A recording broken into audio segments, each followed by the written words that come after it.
Halo kawan-kawan PDT1, selamat datang kembali channel Master Gelap. Guys, kalian pernah lihat Magnus Carlsen bermain King's Gambit nggak? Kalian pernah lihat Magnus Carlsen bermain Gambit Raja nggak? Kalau belum pernah, kalian harus tonton video ini. Karena apa? Karena di video ini Magnus Carlsen memainkan Gambit Raja atau King's Gambit. Jadi pertarungan kali ini berlangsung beberapa bulan yang lalu ya, sekitar 11 bulan yang lalu pada turnamen Speed Chess Championship yang berlangsung secara online. Jadi pada video kali ini Magnus Carlsen berhadapan dengan pecatur yang bukan kaleng-kaleng, berasal dari China. Siapa lagi kalau bukan Tuan Minli. Jadi Tuan Minli ini bukan pecatur sembarangan guys, ini pecatur yang kuat ya, mempunyai elo rating online kurang lebih 3.000 ya, agak mirip-mirip seperti elo rating daripada Magnus Carlsen. Nah, apakah pada pertandingan kali ini Magnus Carlsen berhasil dengan King's Gambit? Apakah Magnus Carlsen akan kalah? Apakah pecatur asal China ini mempencundangi Magnus Carlsen? Langsung saja kita ke pertandingannya. Mari kita gaskan. Oke, baiklah kawan-kawan, pada pertandingan kali ini Magnus Carlsen megang buah putih, sementara Tuan Minli megang buah hitam. Magnus Carlsen memulai dengan E4 dibalas dengan E5, kemudian F4. Ya, ini main line pembukaan daripada King's Gambit. Sebenarnya Stockfish tidak menyerangkan pembukaan King's Gambit karena apa? Karena ini dianggap ya kurang akurat ya, tapi don't try like this at home ya. Ini hanya untuk catur cepat. Jangan pernah coba memainkan King's Gambit pada catur klasik ya, karena itu sangatlah berisiko ya. Kemudian Tuan Minli menjawab dengan King's Gambit diterima ya, King's Gambit accepted. Ya, main lainnya di sini biasanya kuda ke F3 ya. Ini yang paling umum ya kalau melakukan King's Gambit biasanya ya, para pecatur-pecatur atau master catur. Tapi Magnus, dia melakukan langkah yang tidak terduga, yaitu kuda C3. Ya, di sini kalau saya perhatikan Eva Luxemburg berpihak pada hitam ya. Apa? Karena King's Gambit ini pembukaan yang sangat agresif sekali kawannya, sangat agresif. Kemudian Tuan Minli langsung ya mengeluarkan kuda ke C6 ya. Kemudian Magnus menjawab dengan D4. Hitam ya langsung agresif ya, yaitu Queen H4 skak raja. Ya, raja dimainkan ke E2, kemudian D6 dimainkan oleh hitam. Magnus memainkan kuda F3 untuk mengusir menteri. Ya, namun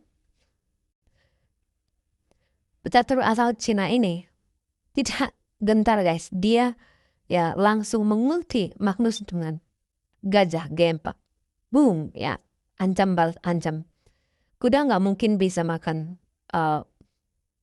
menteri karena apa? Karena sedang open guys ya, sedang dipin ya. Kemudian Magnus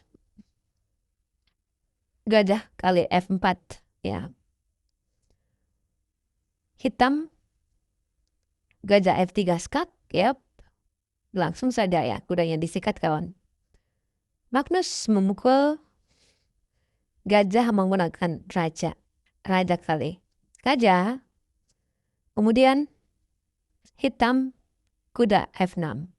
Apa ide daripada kuda F6 ini? Untuk menukarkan menteri guys. Jadi hitam ya akan menukarkan menteri ya.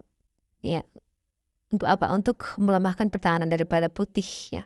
Karena kelebihan daripada permainan King's Gambit ini ada pada Queen ya, kalau saya perhatikan ya. queen daripada Magnus. Ini sangat-sangat kuat sekali. Ya, sehingga hitam ya berusaha menukarkan menteri. Magnus G4 mengusir menteri. Ya, benar saja. Menteri H5 skak, dan ini pun menukarkan menteri. Terjadi pertukaran menteri. Raja G2 dimainkan. Hitam queen kali queen. Benteng kali queen di D1. Rokade, ya hitam rokade. Kemudian putih memainkan gajah C4. Ya, gajah C4 dimainkan untuk menghubungkan bentengnya, biar bentengnya saling terhubung ya. Kemudian hitam kuda kali E4. Yap. Jadi pada pertandingan kali ini sangat seru guys, karena dikomentari oleh Levi Rosman atau Gotham Chess. Gotham Chess pada pertandingan kali ini mengomentari. Gotham Chess mengatakan ini langkah blunder. Ya. Kenapa ini langkah blunder? Karena kuda putih bisa naik ya atau menggarpu pion yang ada di F7 guys ya. Bagaimana caranya? Bagaimana triknya? Jadi ide daripada hitam di sini sangat sederhana guys ya. Ketika kuda makan pion di E4, maka kalau misalnya dimakan ya, makan maka akan ada garpuan. Itu ide daripada hitam. Namun ya hitam lupa bahwa Magnus adalah Magnus. Ya. Dia bisa menggarpu ya, menggarpu benteng. Ini langkah menarik ya. Ini langkah kemenangan daripada Magnus ya. Jadi Magnus di sini unggul kualitas guys. Ya. Baik, kita kembali ke partai aslinya.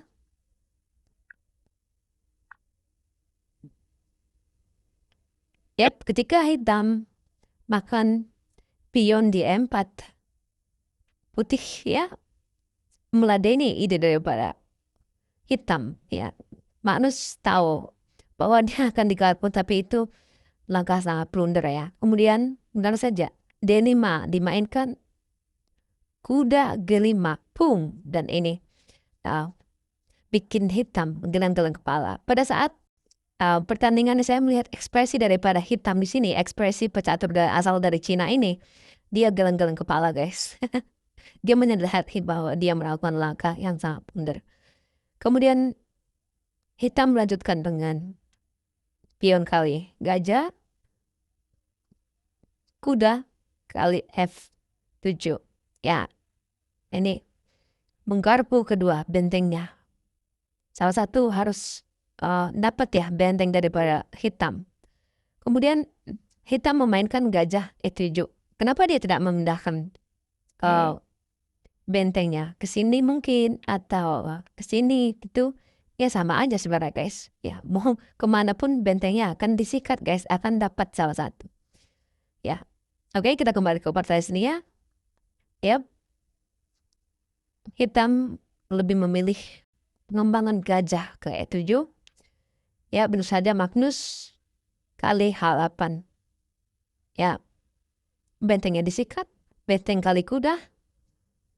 D5 dimainkan mengusir atau mengganggu kuda. Kuda B4 dimainkan. Ya, kuda B4 ini untuk mengincar pion yang ada di C2. Ya, A3 dimainkan. Kuda A6, ya. Kenapa kuda tidak makan pion? Nah, kalau misalnya kuda makan pion ini sangat-sangat tidak bagus ya buat hitam ya. Akan ada benteng C1 ya, kalau misalnya kudanya ditarik ke D4 misalnya, maka ya sama aja sebenarnya. Maka hitam lebih memilih mengamankan kudanya ke A6. Magnus D6. Ya, pion D6 dimainkan. Pion kali pion. Gajah kali pion. Gajah F4. Sorry, F6 dimainkan. C3. Kuda C7. Benteng H. Sorry, bukan. Benteng E1 dimainkan.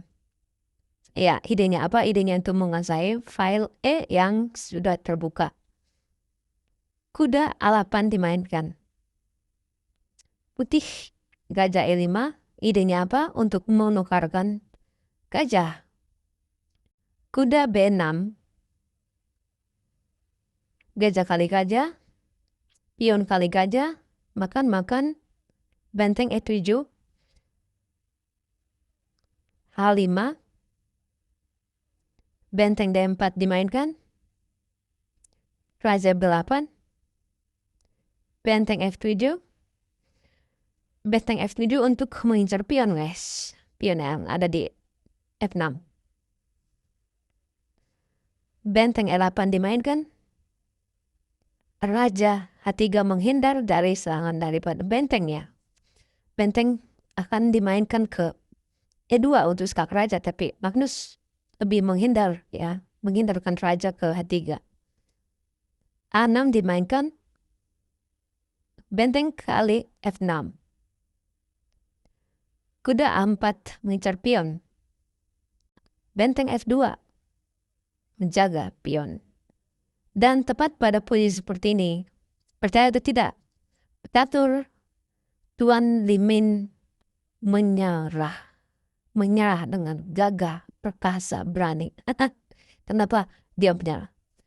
Kenapa? Karena posisi serba sulit, ya.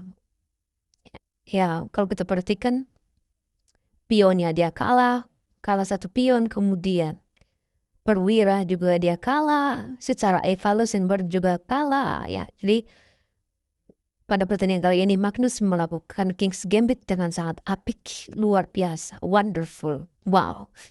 Ya, tapi don't try like this at home, ya, ketika kita memainkan catur klasik, tapi ini khusus untuk catur cepat, guys, atau catur kilat, oke? Sekian video ini, terima kasih sudah menyimak dan memahami. Saya Master Gelap. Salam satu papan, salam satu hobi. Bye-bye.